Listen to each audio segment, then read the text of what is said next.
Shalom shalom, ninawasalimu wote katika jina la Yesu Kristo. Ni siku nyingine ambayo Mungu ametupa neema kuona wasaa huu, na siku kama hii ya leo Alhamisi ni kwa neema ya Mungu. Amen. Mungu awabariki wote na neema ya Bwana iwe pamoja nanyi. Basi leo tuna maneno ya Mungu tutaenda kujifunza hapa. Kwanza kabisa tutaenda kumshukuru Mungu ili Mungu aweze kutusaidia. Na kushukuru Bwana Yesu kwa ajili ya upendo wako. Asante Bwana kwa ajili ya wasaa huu. Baba, tunapoenda kujifunza maneno yako ya uzima, tunaomba neema yako na upendo wako Bwana ukatamalaki. Tusaidie Bwana, fungua akili zetu, mioyo yetu na fahamu zetu katika jina la Yesu. Chochote ambacho adui amekusudia kuzofisha, Baba, ninaomba ukakikemea na kukisambaratisha kwa damu ya Yesu Kristo. Damu ya Yesu ikawe ulinzi mahali hapa katika jina la Yesu Kristo. Wote tuseme amen. Basi siku ya leo ndugu yangu, tuna somo ambalo linaweza kukusaidia na linaweza kukupigisha hatua nyingine. Somo linasema, kichwa cha somo, umuhimu wa kuongozwa na Roho Mtakatifu. Umuhimu wa kuongozwa na Roho Mtakatifu. Roho Mtakatifu ni muhimu sana katika maisha yetu. Sisi watu ambao tumeokoka tunamhitaji sana Roho Mtakatifu ili waweze kutufundisha pale ambapo tunaenenda kinyume na mapenzi ya Mungu. Roho Mtakatifu ni Mungu, ni nafsi ya Mungu, au ni sehemu ya mtendakazi ambao Mungu anamwagiza kwa mwanadamu. Hebu tuende tukaangalia hapa, ili ufanikiwe katika maisha yako ya kiroho na kimwili. Jambo muhimu ni kukubali kuongozwa, kufundishwa na Roho Mtakatifu. Kwa maana Roho Mtakatifu ni kiongozi mzuri na Roho Mtakatifu ni mwalimu mwema. Bwana Yesu asifiwe sana.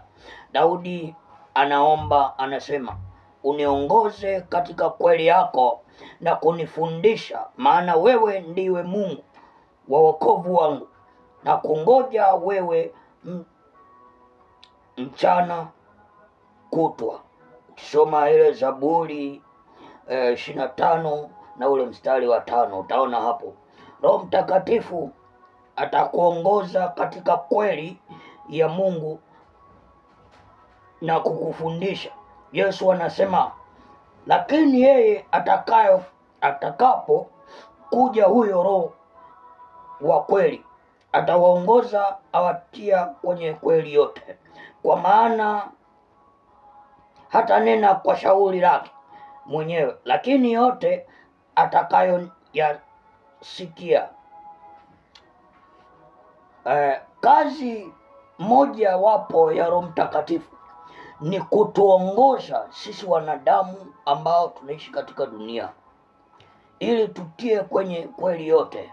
Maana yeye Roho Mtakatifu hataki tupotee, hataki tukose, lakini atatembea na atatuongoza katika maisha ya wokovu. Kazi ya Roho Mtakatifu ni kutufundisha tuenende katika njia za Mungu pale ambapo tunaenda kinyume na mapenzi ya Mungu. Kazi ya Roho Mtakatifu ni kutufundisha kuenenda katika kweli ya Mungu.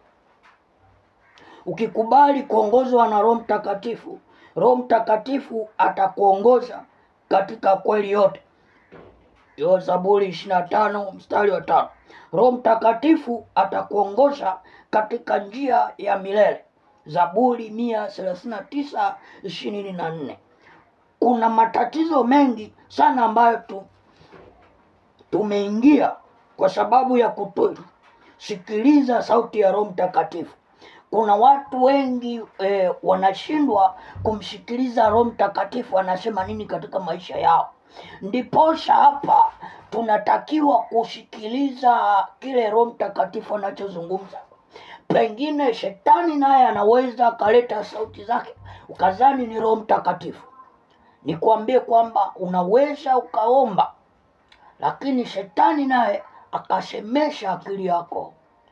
Kwa hiyo tunahitaji kumuomba Mungu atuongoze katika Roho wake wa kweli.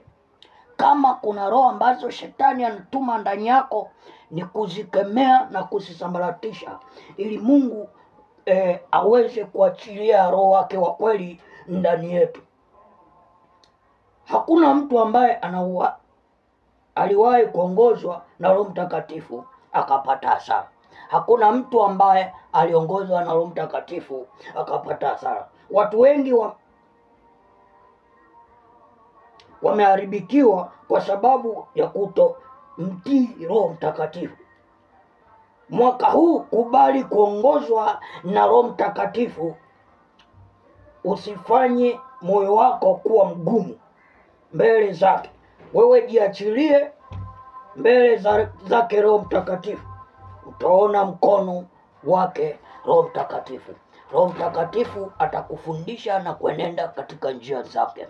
Atakuelekeza kuenenda katika mapenzi yake.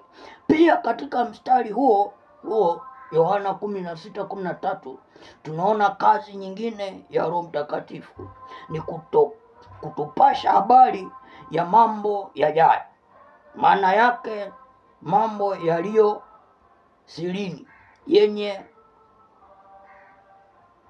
yeye atatupatia hata tuficha.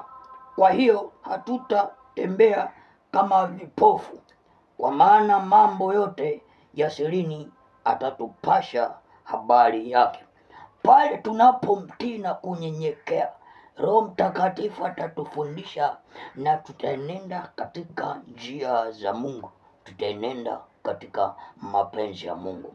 Ndugu yangu, katika somo hili Mungu akusaidie. Unaweza ukapata kitu kitakusaidia hapa. Omba sala ambayo Mungu atakusaidia. Pengine Roho Mtakatifu alisema na wewe muda mrefu, ukawa mkaidi, ukashindwa kumuelewa.